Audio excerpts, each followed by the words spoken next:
We're joined live now by Congressman Ted Lieu, who represents Western and West Valley, Los Angeles. Welcome, Congressman. Thank you for being with us, Congressman. First question, as a former prosecutor, what did you make of today's charges against the Trump organization?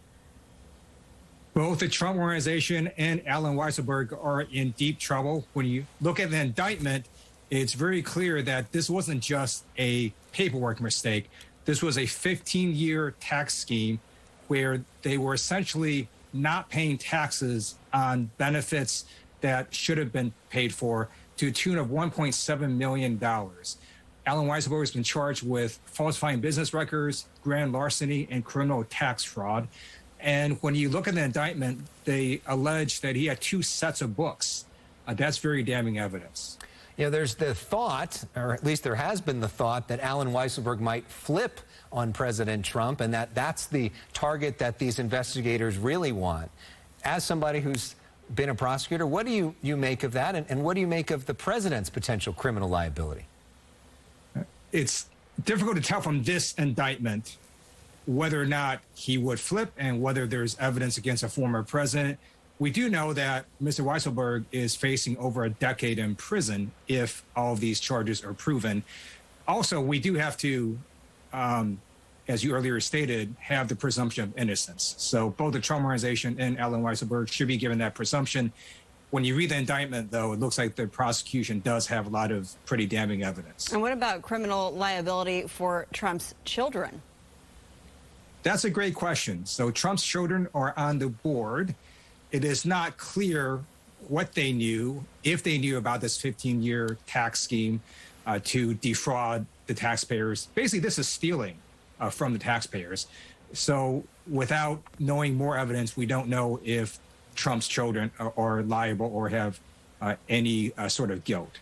All right, let's switch topics and talk about the January 6th commission. Speaker Nancy Pelosi has tapped House Homeland Security Chairman Benny Thompson to lead a new committee to investigate the insurrection at the Capitol. She also appointed Liz Cheney as the only Republican member of the panel. Republicans have been largely opposed to an additional panel blocking a 9/11-style commission, saying the case is better left to the FBI. This is in lieu of that, Congressman Lieu.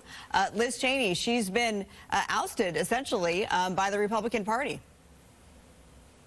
Liz Cheney is putting country over party. I'm very pleased she's going to be on this select committee. In addition to Liz Cheney, GOP leader Kevin McCarthy is going to recommend 5 Republican members to Speaker Pelosi. Ultimately, Speaker Pelosi will appoint the remaining members for a 13-member select committee. Right now, Liz Cheney is someone that Speaker Pelosi herself appointed to be on the select committee. So Kevin McCarthy speaking out about that Liz Cheney appointment. We know the two of them have not been especially close as of late. Here's what he had to say.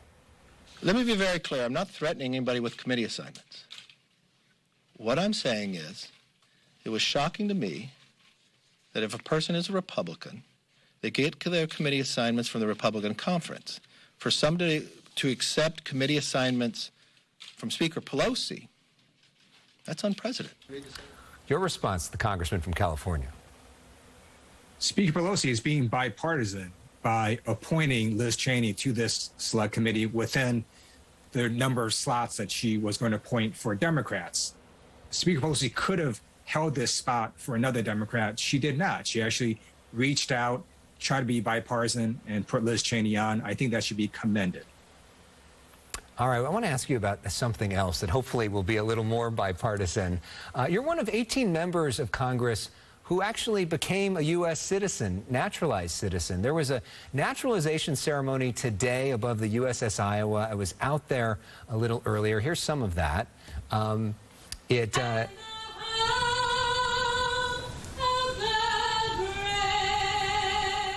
All these folks, the newest U.S. citizens, Senator Alex Padilla, whose parents were naturalized himself, he was out there leading this. You see some of the American flags. Really was a beautiful thing. And as we approach the July 4th weekend, I just wanted you to reflect on your own experience being naturalized and what July 4th, what America means to you.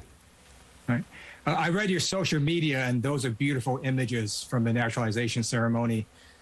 I urge everyone to read President Ronald Reagan's final speech. He said that America leads the world because we draw our people and our strength from every country and every corner of the world. And if we were ever to ever close the door on you Americans, America's leadership would soon be lost. So it is something that is bipartisan. Presidents, both Democratic and Republican, have strengthened our country by welcoming new immigrants. And that was a beautiful ceremony, and really, really appreciate you showing the images to the people. And I urge everyone to have a wonderful and safe July 4th weekend. And how will you be celebrating this weekend? We'll be watching fireworks from afar. From afar, okay. Congressman Ted Lieu, thanks very much. Happy 4th of July to you and your family. Happy 4th of July. Thank you. Same to you.